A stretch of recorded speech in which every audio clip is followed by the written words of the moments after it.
Fever stories. Azad Hind Bhagat Singh की कहानी तिरंगे की जुबानी। बिस्मिल के खुफिया अड्डे पर अचानक किसी के कदमों की आहट उन्हें सुनाई दी थी और भगत अपनी गन चलाने ही वाला था। कौन है?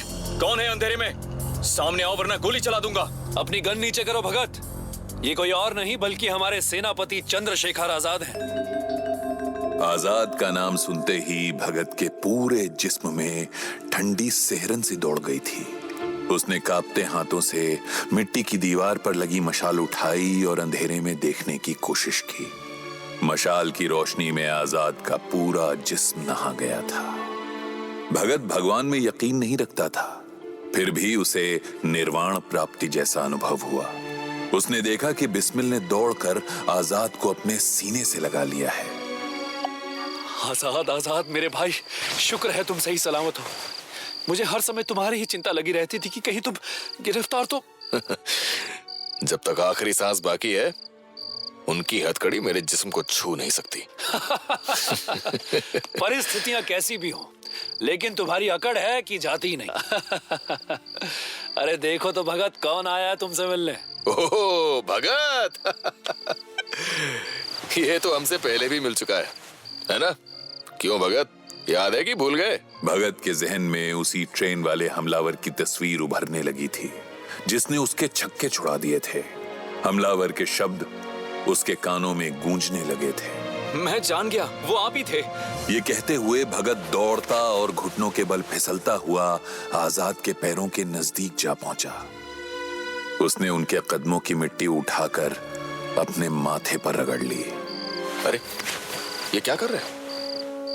एक क्रांतिकारी सर कटा लेता है मगर मातृभूमि के सिवा किसी के आगे सर नहीं झुकाता। मैं भटका हुआ महसूस कर रहा हूँ, रास्ता दिखाइए सेनापति।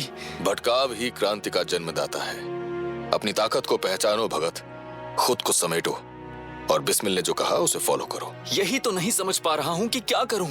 बाकी सब कुछ बाद में करना, सबसे पहले अपना भेष बदलो वरना 4 दिन में पकड़े जाओगे।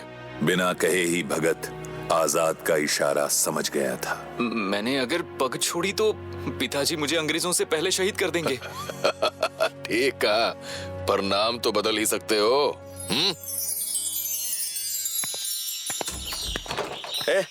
कौन हो तुम? कहाँ घुसे जाते हो? भाई मुझे मन्नीलाल जी से मिलना है। ये घर श्री हाँ उन्हीं का है।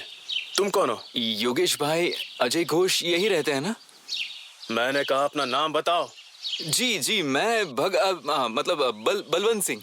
तुम्हें क्या तेरा अचार डालूं? ये पर्चा पढ़ लो, सरदार बिस्मिल ने भेजा है। अच्छा देखो तो क्या लिखा है। बटुकेश्वर, ये बलवंत सिंह है, इसको गणेश भाई से मिला देना। ओह अच्छा, ठीक है बलवंत सिंह। जी जनाब, आपका नाम? मैं दत्त, बटुकेश्वर दत्त। तो तुम गणेश भाई के अखबार में जाना चाहते हो? जी। क्रांतिकारी हो? जी नहीं। तो जर्नलिस्ट हो? नहीं। तो भाई किस मर्ज की दवा हो तुम? क्या यहाँ टाइम पास करने आए हो? जी शायरी का शौक है, बस थोड़ा बहुत लिख लेता हूँ। कैसा लेखन कर सकते हो? देशभक्ति, वीर रस, जोश, जोशीला लेखन। अच्छा, खुद तो बड़े ही ढीले ढाले लगते हो। जोशीले लेख कैसे लिखोगे? चलो फिर हमें क्या, मिलवा देते हैं। अरे बटुकेश्वर, आओ। मैं इस दफ्तर में पुलिस का आना तो आम बात है। आज पहली बार एक क्रांतिकारी आया है। एक नहीं 2। दूसरा कहाँ है? यहाँ खड़ा है ना गणेश भाई, दूसरा यही है। बोल बे, क्या खड़ा मुंह ताक रहा है?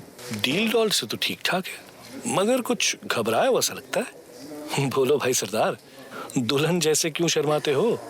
घबराओ नहीं, हम चीर हरण सिर्फ अंग्रेजी सरकार का करते हैं। भाई नाम बड़ा दमदार है पर इसका। ए बता, नाम क्या है तेरा? जी बलवंत सिंह। नाम तो वाकई दमदार है। कहता है उससे भी ज्यादा दम इसकी कलम में है, वीर रस में लिखता है। ऐसा क्या? जी।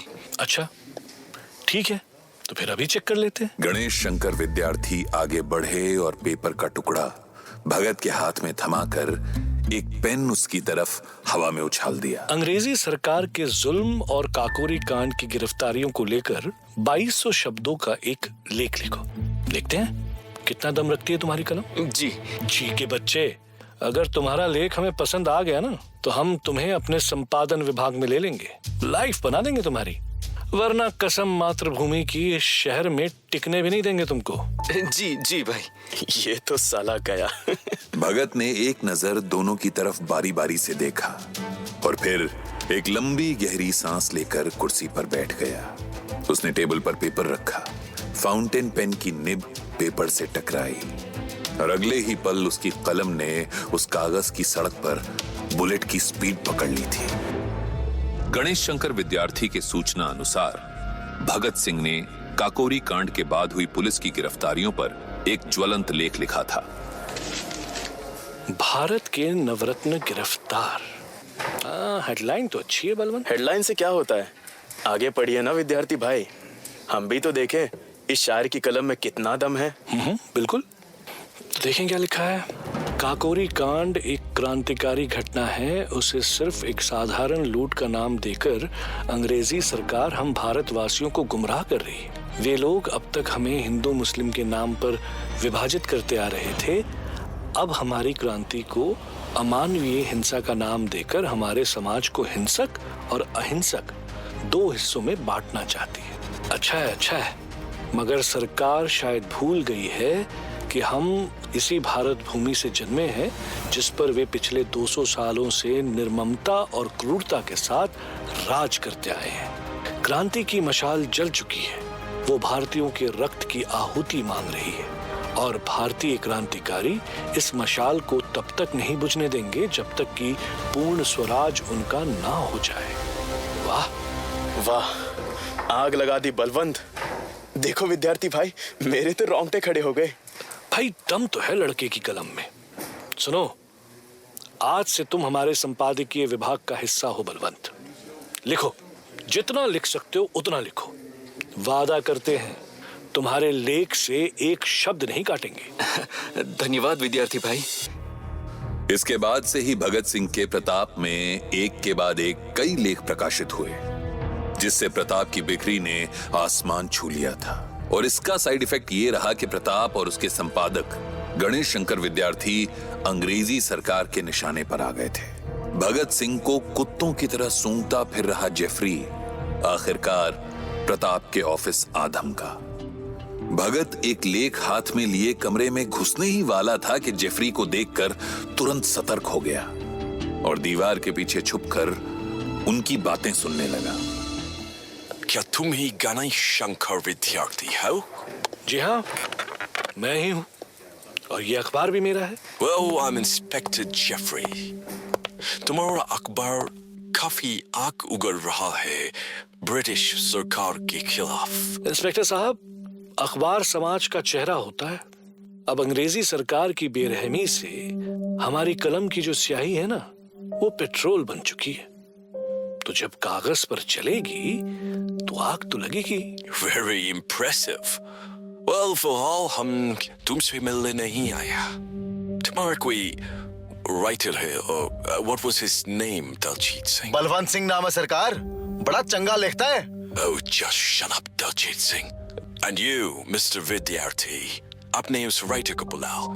हम उससे कुछ पूछताछ करना चाहते हैं। कैसी पूछताछ? हम काकोरी कांड का एक सस्पेक्ट को ढूंढ रहा है। वो अभी भागकर लाहौर से कानपुर आया है। हमने सुना है कि दिस बॉय बलवंत सिंह वो ही लाहौर से कानपुर रिसेंटली ही आया है। Am I right? हजारों लोग लाहौर से कानपुर रोजाना आते हैं। क्या वो सब भी आपकी सस्पेक्ट लिस्ट पे हैं इंस्पेक्टर साहब? I don't want to argue. जो बोला है वो करो। कहो ये बॉय बलवंत सिंह। देखिए साहब, थोड़ा कानून तो हम भी जानते हैं। पहली बात तो ये कि आप बिना परमिशन मेरे ऑफिस में नहीं घुस सकते। दूसरा ये कि बिना वारंट आप मेरे किसी भी एम्प्लॉय से नहीं मिल सकते। गिरफ्तार करने का तो ख्वाब भी मत देखिएगा। वैसे बलवंत सिंह बहुत अच्छा लड़का है, किसी काम से बाहर गया है। यहाँ होता तो आपसे जरूर मिलवा देता। तुम ब्रिटिश सरकार के खिलाफ चल रहा है।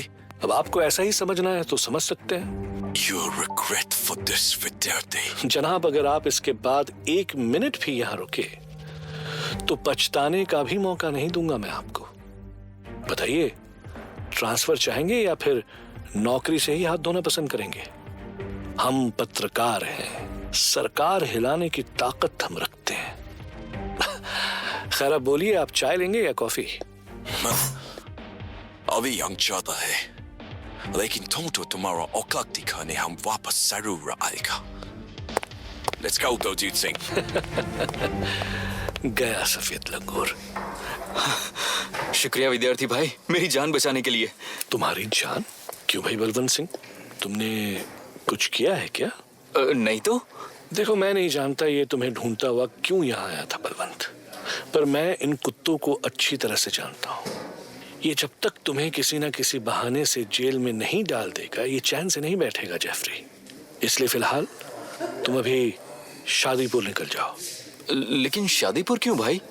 वहाँ अलीगढ़ नेशनल स्कूल के हेडमास्टर की पोस्ट खाली है। मेरे एक लेटर पर तुम्हें वहाँ नौकरी मिल जाएगी। फिलहाल कुछ समय वहीं रहो, फिक्र मत करो, कुछ महीनों बाद मैं फिर वापस बुला लूंगा। भगत का मन किया कि वो अपनी मंशा और हकीकत उनके सामने खोल कर रख दे, लेकिन वो फिलहाल चुप ही रहा।